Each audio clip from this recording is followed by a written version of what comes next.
The tower was exactly as lonely as it looked from the road. I knew this before I climbed the stairs the first time. 87 steps.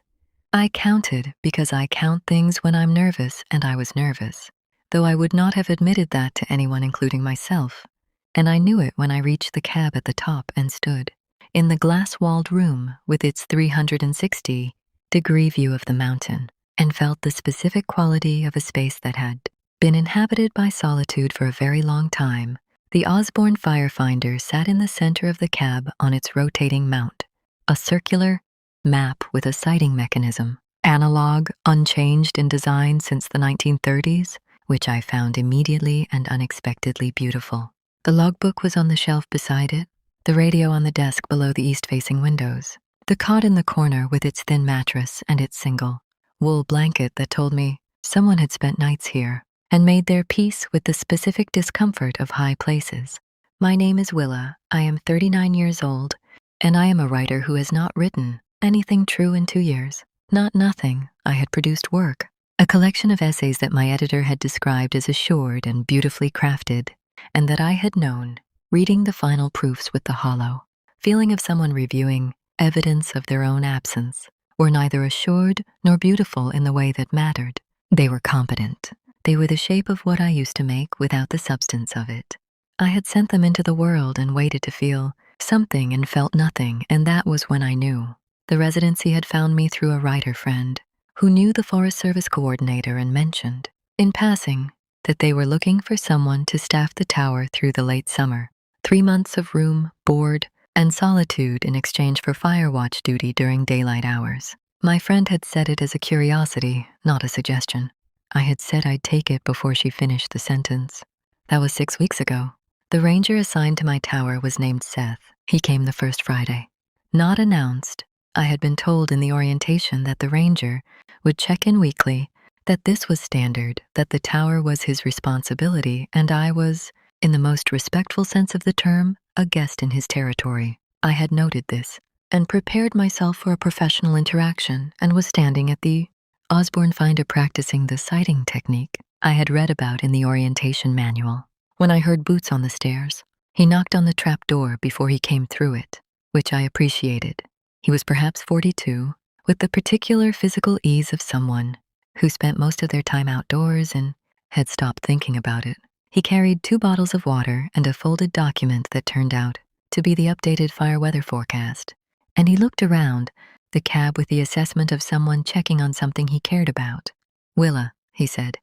Reading my name from the logbook on the shelf, I realized. He'd looked at my entries before he came up. Seth, I said. He looked at the Osborne finder, at my hands on the sighting mechanism. You've been practicing, he said. The manual, I said, though I'm not confident I'd actually identify an ignition correctly. You would, he said. He came to stand beside me at the finder and looked through the sight. The smoke is the first thing. Column, not drift. If it's drifting, it's an existing source, a campfire, a structure. If it's columning, you report it. He adjusted the sight slightly, his hands alongside mine on the mechanism. The column will be white at first. If it goes gray or black, you've got a real fire and you call immediately. White first, I said. White first, he said. His hands moved the sight to show me the quadrant system. Mark the azimuth, log the time, call it in. That's the whole job. That's the whole job, I said. He stepped back, looked at the logbook, at the view, at me with the same unhurried assessment he gave everything. You're a writer, he said. Yes. Working on something? I looked at the 360-degree view, the mountain, the forest, the specific indifferent grandeur of a landscape that didn't care about my 2 years of competent dishonest work. Trying to, I said. He nodded once, like that was sufficient. Like trying to was an acceptable answer that didn't require follow-up or comfort or the performance of optimism. I found that enormously restful. He came the second Friday with a different forecast and stayed longer than the check-in required. I had figured out by then the rhythm of the tower, the early morning scan when the light was clear and the air still, the midday heat when the fire risk peaked and the attention required was complete and absorbing in the way I had been missing for 2 years. The kind of attention that left no room for the self-consciousness that had been strangling my work. The late afternoon when the light went extraordinary on the mountain, and I sometimes sat with my notebook and wrote things. I immediately crossed out because they were closer to true than I was ready for.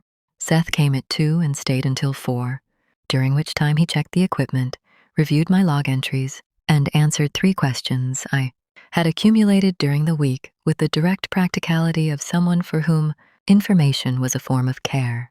Then he sat down on the bench below the east windows and looked at the view. I sat on the other end. We were quiet for a while. "How long have you worked this district?" I said. 11 years, he said. "Same tower?" 3 towers, this one for the last 4. He looked at the mountain. "This one's mine. What makes it yours?"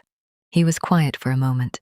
"I know where the problem areas are, the dry drainages, the spots where lightning strikes consistently, the places where a fire would move fastest, and the access is worst." He paused. "You know a place by its dangers mostly, and then you know it by everything else. What's the everything else here?" He looked at the view for a long moment. "The elk come through the north meadow in the mornings in September. There's a spring on the east face. That's been flowing for as long as anyone's recorded it. The lightning storms come from the southwest, and they move faster than you'd think." He glanced at me. "The tower itself, the way the wind sounds in the cab at night, the specific quality of the silence." I looked at my notebook. "I'm going to write that down," I said.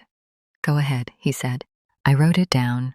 He watched me write it without watching me write it, which was a skill I recognized and valued, the ability to be present to someone without making them self-conscious about being observed.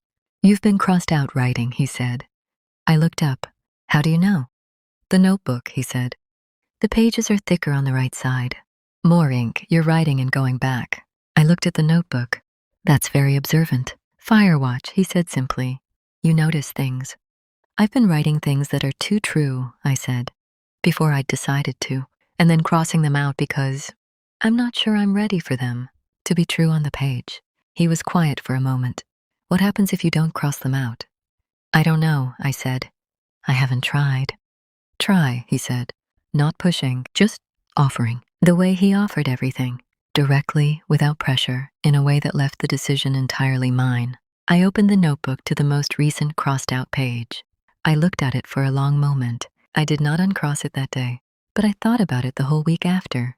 The 3rd Friday he arrived in weather, not dangerous weather, not the kind that required immediate action, but the building kind, the kind that changed the quality of everything, the air pressure dropping and the light going strange and the mountain doing something theatrical with the clouds that I had been watching for an hour before. I heard boots on the stairs. He came through the trapdoor and looked at the sky immediately, not at me, at the sky. I understood this was correct. "Southwest," I said. "Moving faster than I expected." He looked at the radio. "You've been monitoring." "Channel 7, I said. "Nothing reportable yet." He nodded, came to stand beside me at the east windows and watch the weather, build with the focused attention of someone reading something in a language they knew very well. We watched it together for a while, the clouds doing their enormous slow thing, the mountain going in and out of the light. His shoulder was against mine. Neither of us moved. "Seth," I said. "Yes." "What did you lose?" I said. "That brought you to this?" A long pause. "The weather building outside." "My brother," he said. 7 years ago. He was a smoke jumper, a fire in Idaho. He was very still. After that, I couldn't be in cities anymore. Too much noise, too much happening that didn't matter." He looked at the mountain. "I came here because it was quiet, and the work was real, and if something went wrong, it was because of something true. Wind, terrain, fuel load, not," he paused, "not the things that go wrong in other places. Things that go wrong because of people," I said. "Yes," he said. I thought about 2 years of competent, dishonest work, about the essays that were the shape of something without its substance, about the thing I had been trying not to write for 2 years, because it was true and true things on the page were irreversible. "I haven't written the real thing," I said. "In 2 years, I keep writing around it. What's the real thing?" I looked at the mountain. "My mother died," I said, 3 years ago. "And I have not.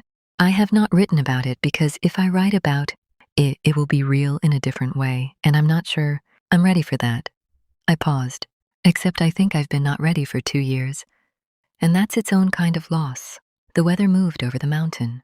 The light went a particular gray gold that I had never seen anywhere, except high places. Seth's hand found mine on the windowsill, not gripping, just there, present.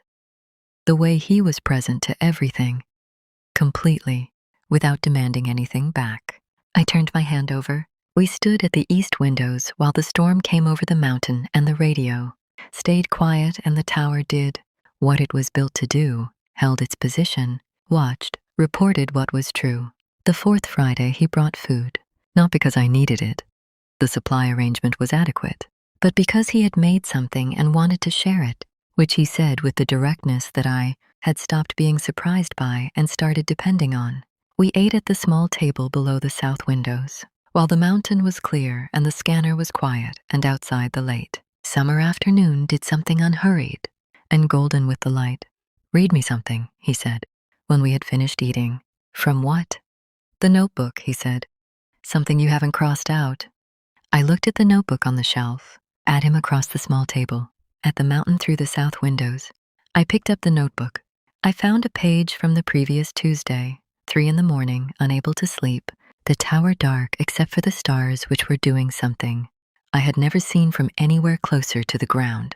And I read what I had written there, about my mother, about the specific quality of her silence when she was thinking, about the way she had always known when I was writing something true versus something competent and had never said so. Just waited, the same way the mountain waited, with the patience of something that had been there a long time and would be there long after.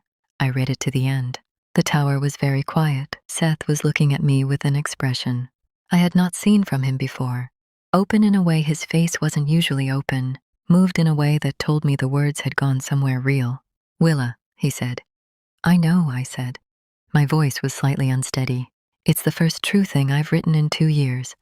It's extraordinary," he said, simply, without performance. I closed the notebook. Outside the mountain, the late summer light, the 360-degree view of everything that didn't care about my grief, and therefore gave it exactly the right amount of space. His hand came across the small table and covered mine, and I felt it the way I felt the tower in the wind. Something solid, something that held its position, something I could report my location from. "There's more," I said, "I think. Now that this one is out." "I know," he said. "I'll be here Friday." "And before Friday?" I said. He looked at me. The corner of his mouth moved. "The radio," he said. "If you see anything, call me first, before you call anyone else." I looked at him, at his hand over mine, at the logbook on the shelf with its weeks of entries in my handwriting, and his notations alongside them, 2 people's records of the same stretch of time. "I will," I said. I meant more than the fire. He knew, Finn.